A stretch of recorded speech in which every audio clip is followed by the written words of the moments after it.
Have you guys ever seen a Japanese animation that just makes you go, what? And I'm not even talking about what the fuck here, I'm just talking about what? With the punctuation behind, because you know, if you use punctuation, you know it's going down. So anyways, a lot of people say that Higurashi no Koroni and Boku no Pico are the most disgusting things they have ever witnessed in their life. And while I do agree that Higurashi is pretty open when it comes to, and generous when it comes to gore, it's still an amazing anime with amazing characters and amazing story.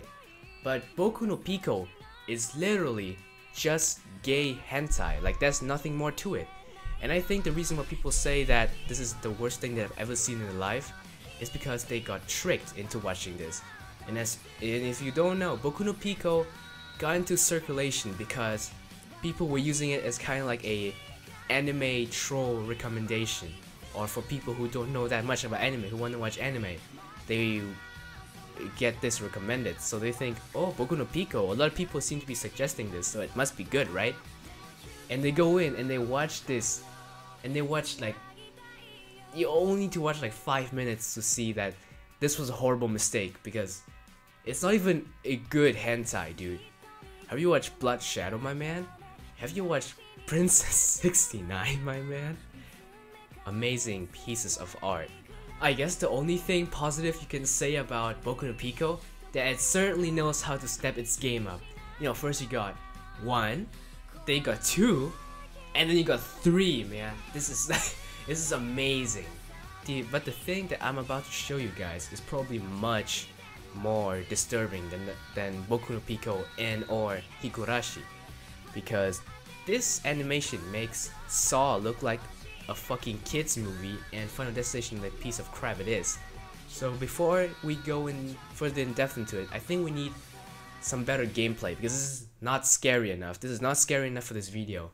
So alright, are you guys ready? You about to get spooked. So 3, 2, 1, let's.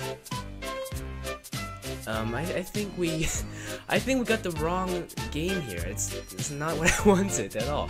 You know what? Let's just remove the gameplay. The animation I'm about to show you guys is called Midori Soujo Tsubaki, or also known as Mr. Arashi's Amazing Freak Show, or the Camellia Girl. It may not sound scary at first, but it goes deeper. So first of all, let me give you guys a kind of like a summary onto what this is about. So the story is about a girl called Midori, obviously, who is in a very tough position. Her father is gone and her mother is pretty much bedridden and cannot move at all. So that's why she sells flowers as a way to gain money. And that's why she sells camellia flowers, so that's why it's called the Camellia Girl. Eventually she meets a man called Mr. Arashi, who seems to be a very nice person who would buy all her flowers. He's in a very difficult position here. Gives her a card in case she needs them. And so, you know, up until now it doesn't sound too crazy, right? It doesn't sound too crazy. Everything is pretty much, I guess, standard anime stuff. But the thing that which makes this so disturbing is that it goes from 0 to 100, back to 0, and then to 1,000 so damn quickly, dude. Alright, let me show you some clips, you know, just to prove it. Oh, she's such a cute girl. Oh, now she gets tricked by the person she trusted. Her mom is dead, she gets gangbanged, dude. The only way it should be. Oh, those puppies are so cute, man. Fuck them, what do you think this is? Nintendogs, man? Kill them, have them for dinner. Oh, she finally found true love. He's like quadruple her age, mate. What is she, like 9, 10? So he has to be at least 35. And you might be asking yourselves, dude, how the hell did you come across a movie like this? And let me tell you guys this backstory to this. So basically I was watching, it was Sunday night, and I wanted to actually not sleep because next day was school. I didn't want to oversleep, you know? That would be a pretty bad thing to do on the first day of school. So I just browsed YouTube and 9gags for a while, but eventually I noticed that I was getting really tired. And then I remembered, a friend of mine actually requested me to watch Erased. So I was like, oh, I guess I will watch Erased now. But at the point I was so tired, like If I watch a story-driven anime like Erased, I would have to be at top form. So I wanted to watch something shocking, something crazy, insane. And I remember the night, like a few hours prior, I was looking at a My Anime list, the top 10, called the top 10 most disturbing animation there is. And Midori Shoujo Tsubaki was at the first place. So I thought to myself, might as well check it out. And after checking it out, this is pretty much my exact reaction. What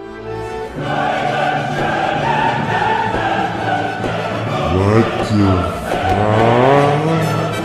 And I know I'm not that good looking, nor am I JonTron, but that was how I reacted. Normally, shocking things don't easily disturb me that much because, you know, I get Twitch links and Imgur links and all that stuff on a daily basis per Skype. So it's like, I guess I think I'm pretty hardened when it comes to it. But it was so late at night, dude. I was kind of disturbed, to be honest with you, and I didn't want to go watch Erase in such a distracted mind. So I just decided to play games the whole night. But you know, in case you want to check out this video to see if it's really disturbing or not, you know, feel free. I'll put a link in the description below. But spoilers, it's not gonna be a good ending. It's not gonna be a happy ending. But yeah, but you know what? One of the core aspects to the eeriness of this is that the way it's presented. The maker of this movie did not actually want to screen it normally like any normal human being. He actually arranged freak shows, so to say, with actual actors, actual live performances, and then people were actually split into groups, and then they had to use a map to go through a kind of like a dungeon, a really dark dungeon, a really dark cave. And eventually, when they reach the end, they will see just seats and a projector on top, and at that point they'd have no idea what the hell to expect: a movie, a commercial, a horror movie, or just kind of like a snuff film, you know? I know snuff films are forbidden pretty much, but you know, you never know in Japan, man. It's a pretty crazy place. So you go through a freak show and go through a dungeon. I think pretty much anything could freak you out, and I can only imagine the faces that the people had when they watched this, dude. And the funny thing is, it's a cut version. There's actually an uncut version with even more gore somewhere out there in the deep web. But you know, I'm not trying to get any viruses, nor do I want to get the police's attention, dude. So I think I'll stay away from it as far as possible. But just to prove my point that this is actually really scary and a lot scarier than fucking Boku no Pico, I actually went and watched all 3 episodes of it.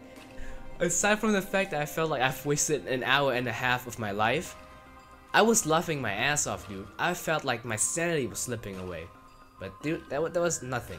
There was nothing crazy going on in Boku no Pico. It was just hentai. But you know, after actually rewatching this movie for this video, I actually come to notice it's actually not that bad. Because for this video, I actually went and watched a few different gore animes, and let me tell you, this movie that I'm talking about right now is just a gate to hell, dude. There are way worse things out there.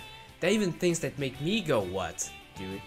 Like, I thought I was hardened. I thought I'm a warrior, you know, after all that Twitch links and fucking Imgur links. But no, this is just the beginning. This is just the beginning. And that's the story of how I never got to watch Erased.